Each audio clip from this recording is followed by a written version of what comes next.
Welcome back once again, ladies and gentlemen. Just a quick, possibly short video. Just finishing off some terrain. As you can see, I've got some terrain that's pretty much done. And there's a few drones just here that got to have basic materials added. And then that will be another completion. Here is a completed barrel for terrain.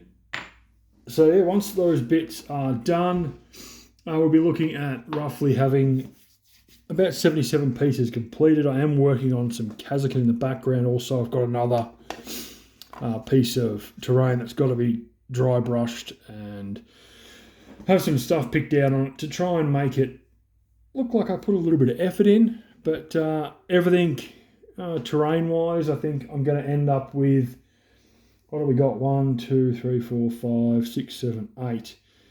9, there is another piece of terrain just here. 9, and then I have 10, 11, 12, 13, 14. About 15 pieces of terrain at the moment has been primed. 21 actually. Right, can count. I'm forgetting the barricades. I have 6 barricades. So 1, 2, 3, 4, 5, 6, 7, 8, 9, 10, 11, 12, 13, 14, 15, 16, 17, 18, 19, 20. Yeah, no, it'll be 21. I was right. 21. 21 pieces of terrain will be what I paint, hopefully by the 9th of May to get it all finished. There's a couple of little bits and pieces. I've got ghouls. I've got the 7 drones there. I will calculate shortly what my drone numbers are, how many drones I painted for this challenge in total. But right now I'm going to jump in and do a little bit of painting on, if hopefully you can see. I might have to shift a little bit and paint in a different spot. But we have the rust paint, which I am going to whack on a few spots, which I did with the other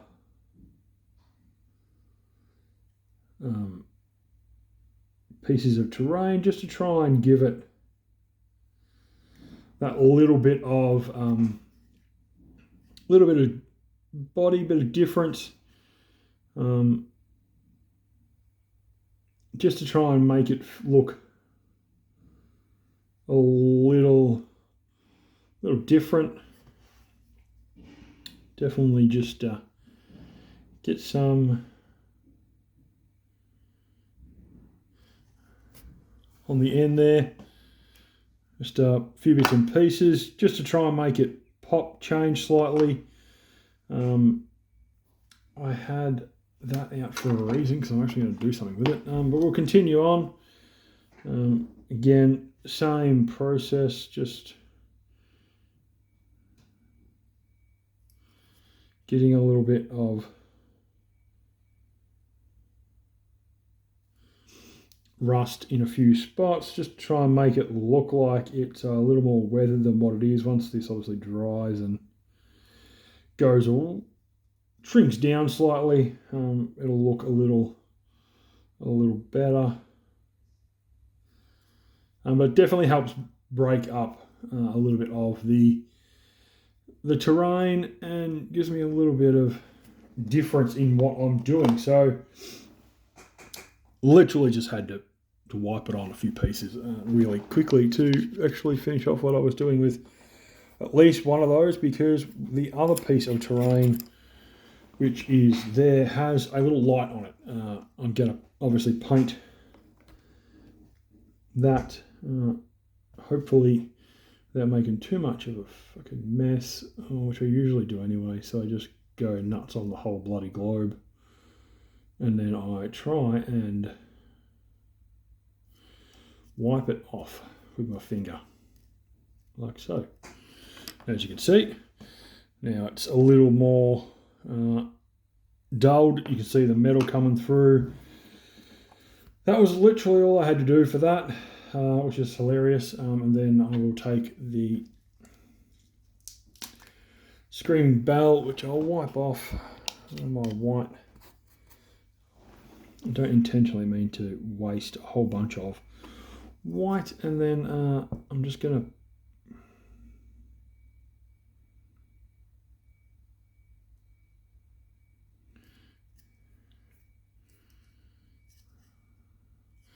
do as such. You can see it hopefully. So I just paint on the screaming bell over the entire little icon there and wipe it off, pushing the screaming bell into the recess, which makes it a little easier, a little different. And I'll do the same thing on the next one. Just run it over the entire item and then rub off. As you can see, that little there has got some screaming bell in it, and that is literally how I go bang. I've completed 2 more pieces of terrain. Once obviously I do highlight that. Once that white dries, I'll run some yellow over it. So that gets rid of that problem. That then obviously pushes us, I'm pretty sure from memory, to 70 on count. And then we have the 7 drones, which I'll be doing their bases and their lenses today. So I'm just going to get the trusty old speed paint green pen, and as you can see, simple as that one.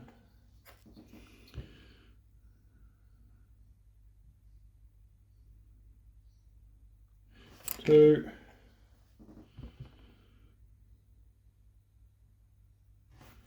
All right. And this is probably one of the easiest things to do for me. As you can see, all the drones have different coloured actual 5 antennas. So I did that intentionally so that I kind of added a little bit of character to them rather than them all being the one colour. As you can see, their gun drones have the green on the antenna. Support drones are purple and shield drones are blue. And then I did orange for missile drones, which there's a couple of missile drones that don't actually have per se a antenna on them. And then there is some marker drones which have the black on the instead. So they're a black color on their antenna. But as I said, this is going to be a short, sharp video because all I got to do now is whack on this base paint for these minis, and you know, once they're drying, the base rims are done. Again, a little bit of stuff was done offline just to make life easier. Per se, I've also just been painting pretty hectically, trying to get myself to the 100 minis completed. I think the last little bit might turn into a little bit of mishmash of whatever is painted in order to get me to my 100 or more pledge. If I can get over 100, look, it'd be great. I could go and prime another, I think, 8 or 9 drones, and really finish them off and have like this big bunch of drones. If I went through actually I probably could go through my spare bits and pieces and maybe create a few more missile drones and such, or other bits and pieces, more support drones to try and balance out what I've got. But at the same time, I think while the challenge is obviously gets you painting, which is something that I was doing anyway, it's definitely allowed me to try, as I've been saying, a few different techniques. And given that I am on holidays, technically, well, after I've done this video, I'll be doing a little bit of study for schoolwork I have to do tomorrow. Depending on when this video comes out, it may be the day or a couple of days after I've completed it. So I've probably already done the schoolwork. which is all well and good. If I have, I have, I have, and I have it. Depending on what the next video goes up and comes out, you'll be whether you know whether I've done it or not. And that may be a case of I did do it, and I have possibly completed it, which you guys will hear about. Hence, we're fourth. But anyway, we're getting these done because we've got up, getting through the 100 as quickly as we can, so that we've kind of got a little bit of time up our sleeve. So if I want to paint a few extra bits and pieces, I can. I definitely know that'll be the goal, will be to paint, continue on this path of really like painting stuff and getting stuff completed, finished. Definitely want to get more terrain painted, so that when it comes to, you know, having a completed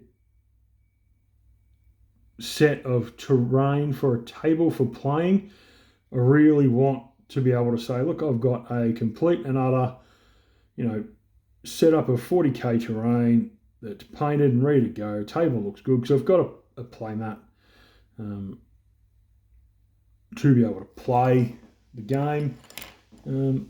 And then, as I said, we get one more of these guys, and that is all that done. That'll take roughly 4 or 5 hours to dry, possibly quicker, but we'll do that.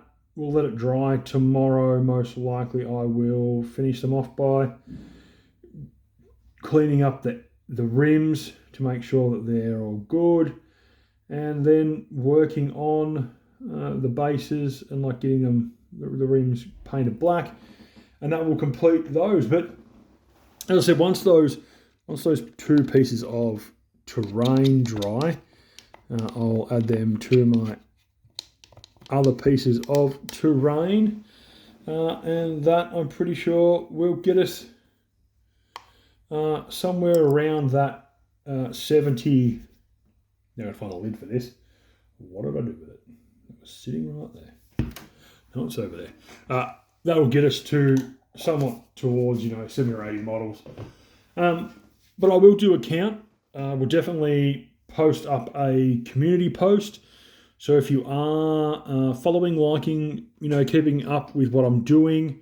I've got 2 little ghouls. I'm really wondering what colour I want to paint them. Whether it's the Nighthaunt, this Nighthaunt gloom, which is what my, oh shit, that's dangerous, is what my vespid are coloured, or whether I go something a little bit more outrageous. What do we got? Oh, dropped it again. What's that? That's the Apothecary White. I don't really know how that's going to go. I do know I've got the vibrating cup here somewhere, where the hell it got to. The old vibrator, as it keeps getting affectionately called by Mrs. Red. I'll have to find that.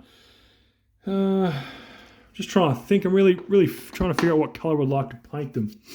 I don't want to do something too normal or plain. I'm quite happy to be outlandish. Get over there. What we got? No. Oh, maybe. Stormcast. Oh, there we go. That could be hilarious. There we go. I reckon we'll paint on this colour. Brewer Queen Chill.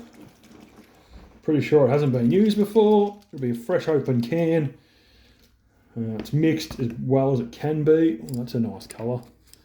We will grab our brush, which is slightly damp, and we will just whack on, and I reckon I'm going to make the skin this colour.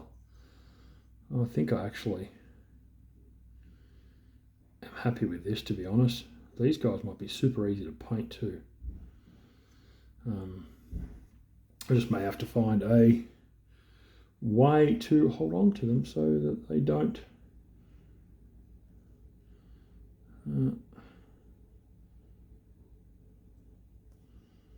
fall off.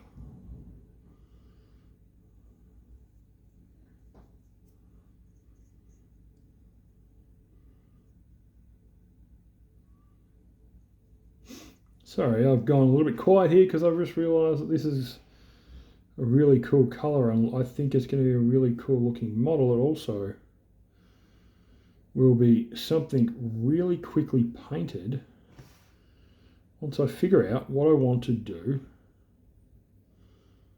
with the flames on their back.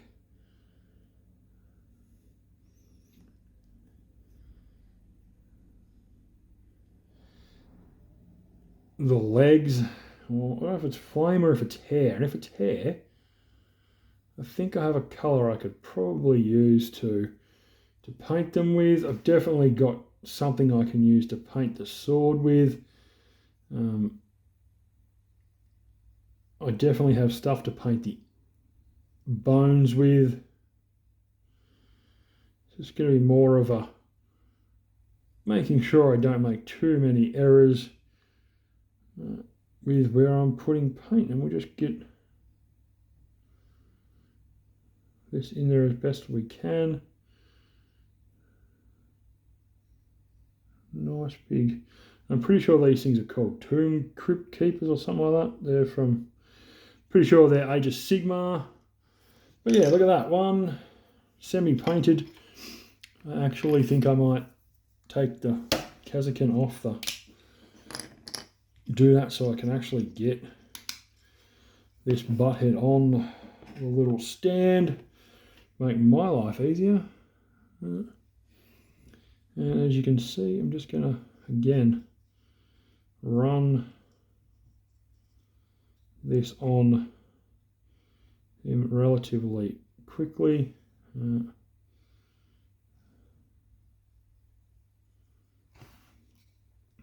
I have a marker, one of the Army Painter speed paint markers that I might even attempt to draw over his face with after I've painted everything in. I have the silver, which is a very nice colour. I definitely have a leathery cloth colour as well, which I can use to do the leather cloth of his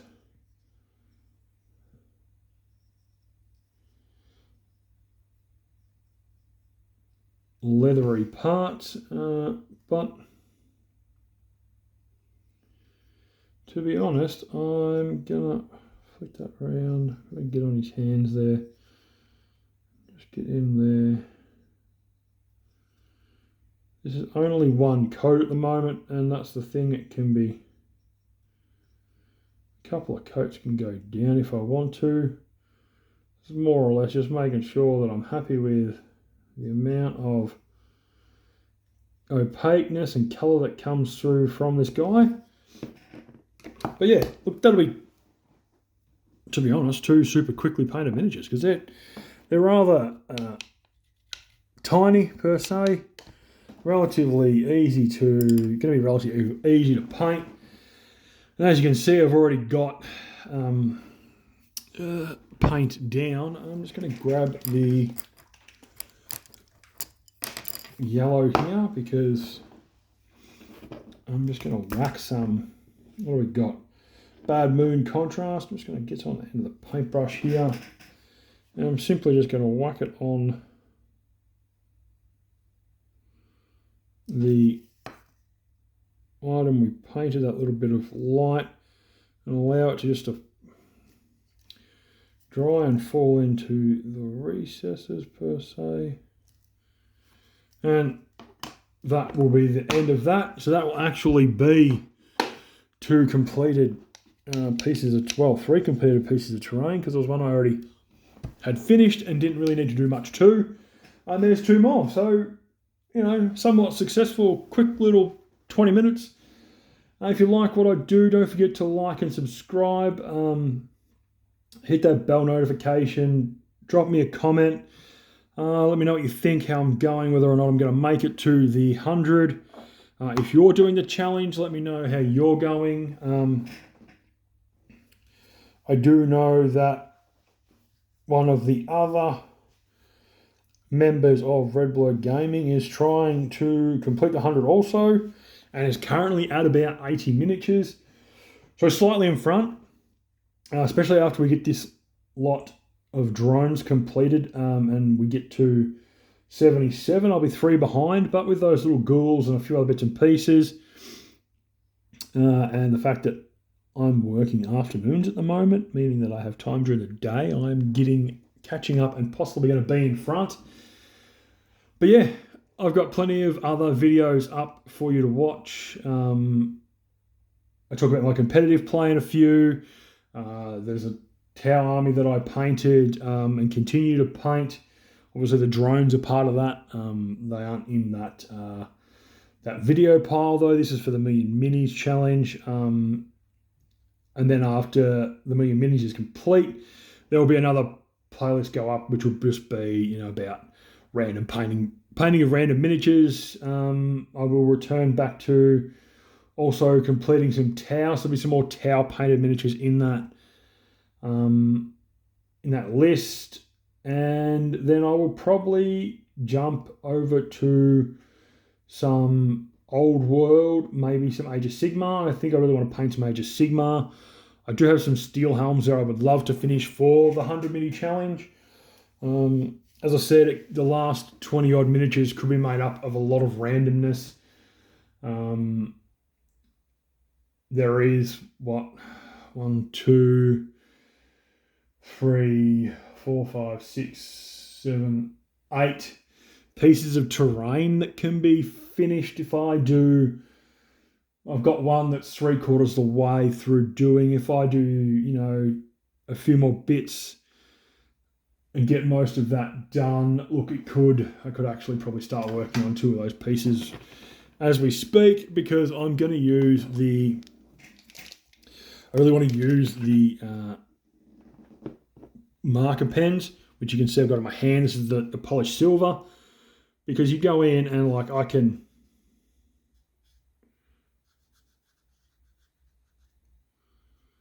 when I finish doing it rather than doing and talking, but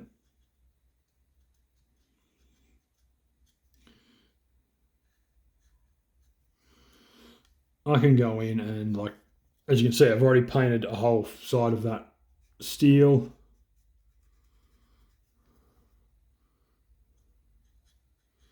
Now these things might be kill team terrain, but to be honest, terrain is terrain when it comes to Warhammer 40k. And the fact that we're going the way we're going with 11th, where everything's gonna slightly change in the way that it works, is gonna make a lot of this painting of random pieces of ruined terrain, especially given that there's going to be a shift in the way terrain functions, is going to make a big difference to a lot of terrain, a lot of people, making it harder for armies to literally charge or be shot off the table super quick or super early in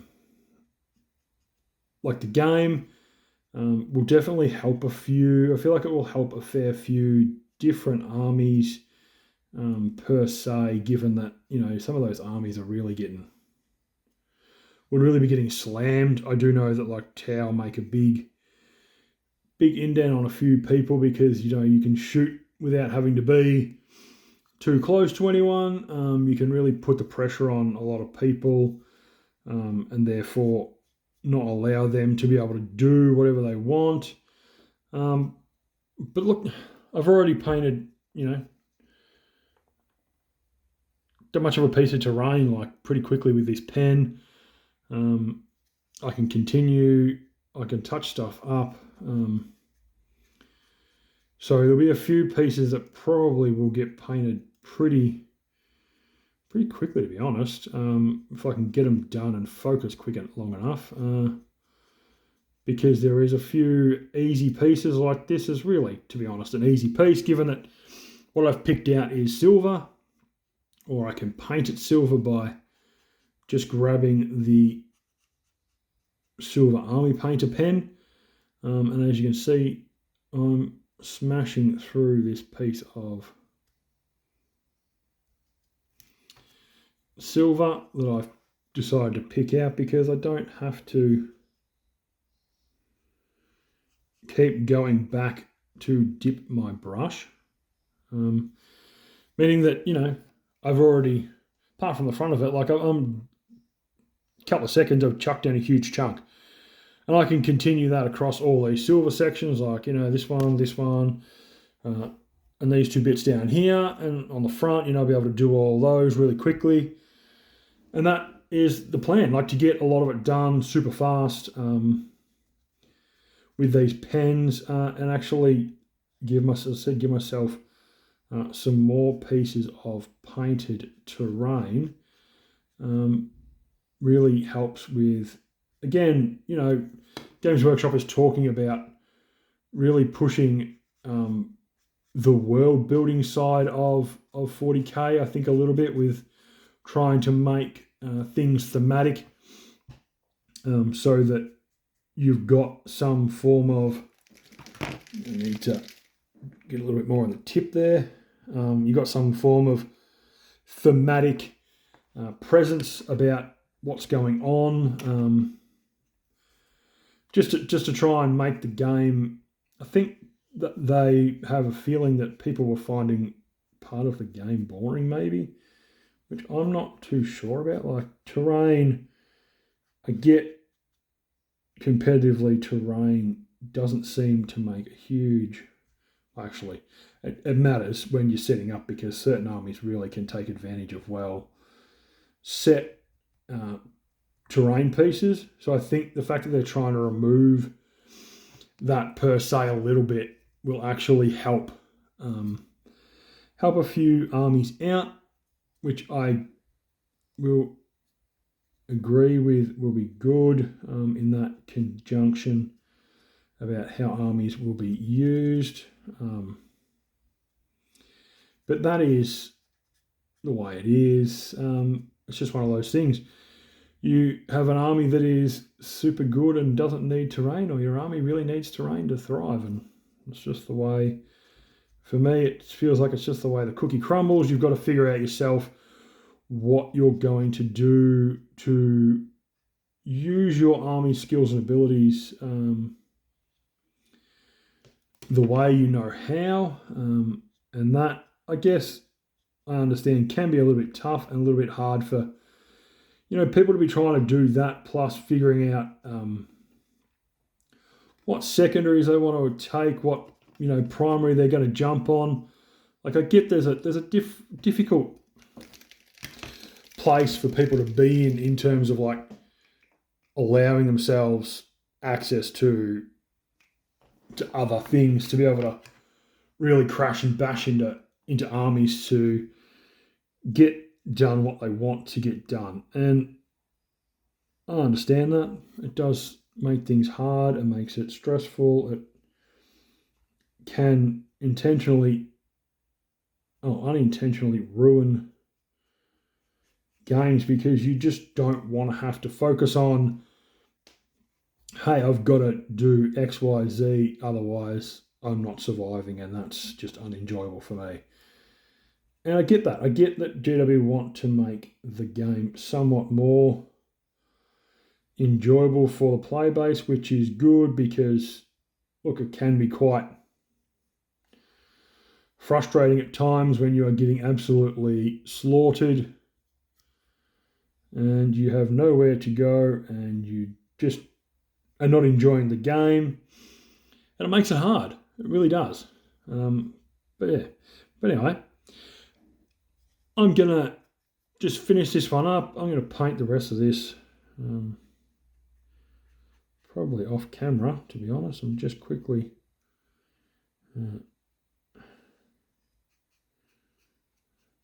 finishing up the piece of silver painting I'm doing, which, as I said, these paint pen markers are phenomenal for.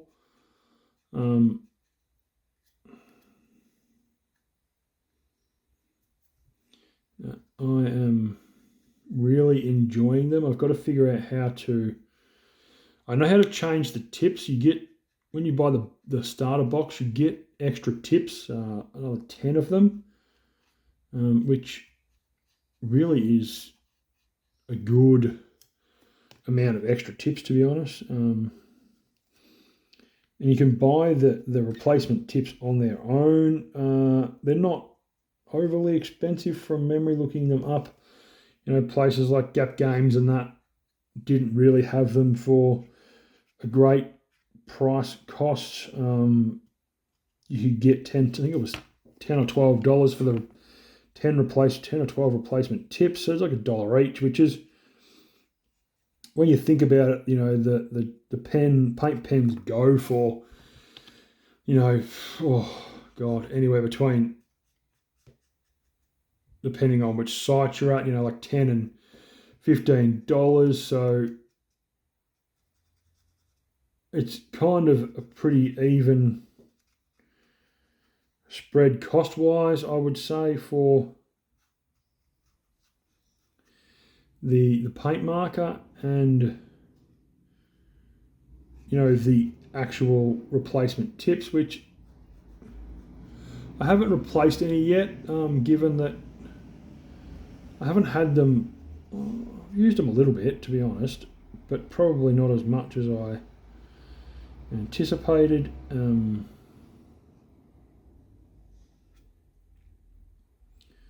But yeah, so I'm happy with the amount of silver I've done on that. I'm going to pull the pen.